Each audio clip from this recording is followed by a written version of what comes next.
Salut, salut mes petits cotylédons. Alors, une petite capsule parce que j'avais envie de vous parler des arbres en ville. Les arbres en ville, c'est important qu'on en ait pour plein de raisons. Alors, il y en a qui ont été plantés il y a longtemps, évidemment, notamment par exemple les platanes. On sait qu'ils avaient été plantés pour donner de l'ombre aux soldats. Enfin voilà, il y a plein d'explications. Mais il n'y a pas que, il y a des bouleaux, il y a des frênes, il y a plein de typologies d'arbres qui se prêtent à ça. Mais ils sont essentiels. Alors ici, moi, je suis près des platanes. Dans le coin, il y en a pas mal. Voilà, on les voit. Et la première chose, c'est qu'ils apportent de l'ombre. Et ça, c'est vachement important. Et surtout à notre époque, où c'est qu'on sait qu'il y a un réchauffement climatique, le fait de pouvoir avoir des zones comme ça qui sont rafraîchies, qui offrent de l'ombre, à la fois ça apporte un bien-être direct et instantané qu'on ressent lorsqu'il fait bien chaud. On est content de pouvoir se mettre à l'ombre de ces platanes-là. Ou de ces arbres tout simplement. Mais il n'y a pas que ça, c'est-à-dire que même au niveau de notre consommation d'énergie, si on arrive à rafraîchir des zones qui sont urbaines, qui, on le sait, captent fortement la chaleur, parce que évidemment lorsqu'il y a des routes, du goudron, lorsqu'il y a des toits, des pierres, tout ça, ça emmagasine une chaleur folle. Et si on arrive à avoir des îlots un peu de verdure, des îlots de fraîcheur, eh bien on rafraîchit l'ambiance générale de la zone. Et ça, c'est très important parce que ça permet d'utiliser moins l'énergie que l'on a, moins d'électricité, etc. On tire moins sur les ressources, on va dire, pour rafraîchir cette atmosphère. Ça, c'est la première chose, je dirais, qui est visible au premier coup d'œil. C'est vraiment quelque chose de simple à percevoir, voilà, à comprendre. Je crois que c'est vraiment quelque chose qui nous perturbe pas quand je le dis. Ensuite, la deuxième chose, c'est que on sait qu'aujourd'hui la biodiversité est en danger.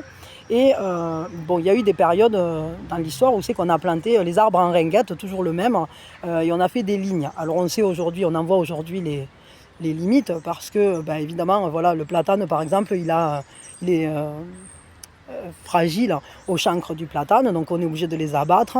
Et quand on en abat un, on est obligé d'abattre tous ceux autour, parce qu'ils sont tous de la même espèce, et on n'a pas respecté ce que fait la forêt, par exemple, de mélanger les essences, et de ne pas avoir une seule essence qui occupe un seul territoire, donc, ou tout le territoire. Donc là, on voit ça. Et je crois que ces arbres, quand même, que l'on plante, nous apportent de manière globale des lieux de vie. C'est-à-dire que ce soit les oiseaux, que ce soit les insectes, que ce soit des petits mammifères, etc. Il peut y avoir des habitats, en fait, grâce à ça, et des ressources aussi de nourriture.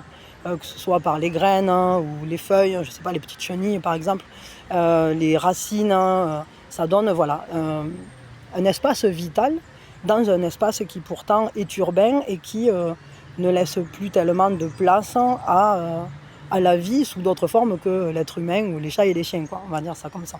Donc ça, c'est le deuxième point que je souhaitais soulever. Après, évidemment, dans cet esprit de faire baisser la chaleur, sachez que les arbres purifient également l'air. Ils purifient l'air tout simplement parce qu'ils captent le CO2 pour faire leur photosynthèse. Et s'ils nous apportent de l'ombre, s'ils nous font baisser les températures, ils nous font baisser aussi le taux de toxicité de l'air. Parce qu'ils captent par exemple des particules fines, ils vont capter aussi de l'azote, ils vont capter de l'ozone, etc. Enfin, voilà, ils ont un effet purifiant. Et c'est vraiment important aussi pour nous, pour pouvoir vivre tout simplement. D'avoir une atmosphère qui soit un peu purifiée, parce qu'évidemment avec les voitures, avec enfin voilà, toute l'activité urbaine, on va dire, c'est compliqué d'avoir quelque chose de sain à l'heure actuelle. Donc les arbres apportent un peu leur aide à ce niveau-là. Et c'est pas au niveau que de l'air, c'est aussi au niveau de l'eau, parce que évidemment avec leurs racines, ils vont aider à déjà retenir l'eau de pluie et empêcher qu'elle s'en aille dans les égouts et pour retourner à la mer. Et ça permet une certaine captation, mais ça permet aussi justement de filtrer également cette eau et d'avoir une eau un peu plus pure, parce qu'on sait aujourd'hui qu'elle se charge de plein de cochonneries, et je crois que ça aussi c'est non négligeable. Donc si on peut faire ce geste tous, soit de protéger les arbres matures, soit pourquoi pas de planter un arbre dans votre jardin, faites-le, ça sera une bonne chose. Voilà. Après, Est-ce que j'ai oublié quelque chose? Attendez, hop. Ouais, et puis bon, bah, évidemment, voilà ce que je disais par rapport à la biodiversité, que ce soit en proposant des habitats, des ressources de nourriture, que ce soit aussi tout simplement en variant les espèces pour ne pas faire de la monoculture en quelque sorte, ou de la monoplantation. C'est une très très bonne chose en réalité de voir de la végétation en ville, de voir les arbres en ville. C'est, je crois, une pratique à multiplier. Et enfin, on peut voir à quel point finalement ça rend agréable aussi l'espace, parce que lorsqu'il n'y a que du béton, même esthétiquement parlant, c'est bien agréable d'aller pouvoir voir un peu des éléments plus naturels, plus proches de la vie, même si on doit, je sais pas, on doit travailler en ville, hein, où on doit aller chercher ses enfants, où on doit...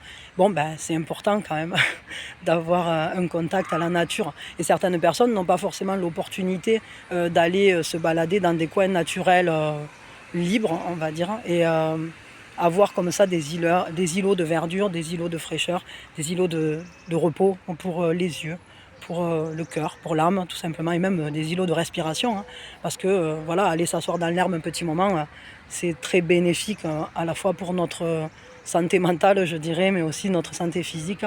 Et puis ben, si c'est bon pour nous, c'est que c'est bon pour la planète au sens large. Et parce que voilà, dans mon état d'esprit, ben, on est un évidemment, donc on n'est pas déliés de ce qui est bon pour la planète. Nous aussi, on fait partie de ce vivant. Et voilà, je crois que c'est essentiel de comprendre que ben, les arbres aussi ont leur rôle à jouer, ont leur place primordiale même, je dirais, dans cet écosystème. Voilà.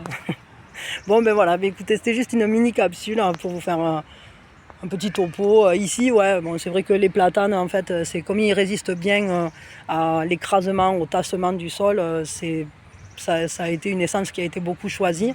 Mais moi, personnellement, j'y suis un peu allergique. Donc déjà, à l'école, on nous en foutait dans les cours d'école. Je sais pas si vous, ça vous a fait pareil. Mais moi, je faisais que... Ici, dès que j'en avais un qui me touchait, je faisais une plaque rouge. Et quand il y a les peluches, que les graines volent au vent, là, que ça commence, les boules commencent à éclater. Bon, ben là, c'est la cata. Moi, je peux plus respirer, je m'étouffe et tout. Donc, j'espère que vous n'êtes pas allergique aux platanes parce que c'est vraiment désagréable. Mais en tout cas, même si j'aime pas tellement leurs fruits et leur floraison, ben, bon, ben, c'est quand même nécessaire d'avoir des arbres et c'est plutôt cool. Voilà. Bon, ben, je vous fais des bisous et puis mettez-vous à l'ombre, il commence à faire chaud. Et enfin, je sais pas à quelle période vous écoutez cette vidéo, mais ici, on est au mois de juin, il commence à faire très chaud déjà. Donc voilà, baladez-vous, allez découvrir la nature et surtout, prenez soin de vous. Bisous, bisous. Et restez vous-même, la nature, c'est aussi nous. Bisous.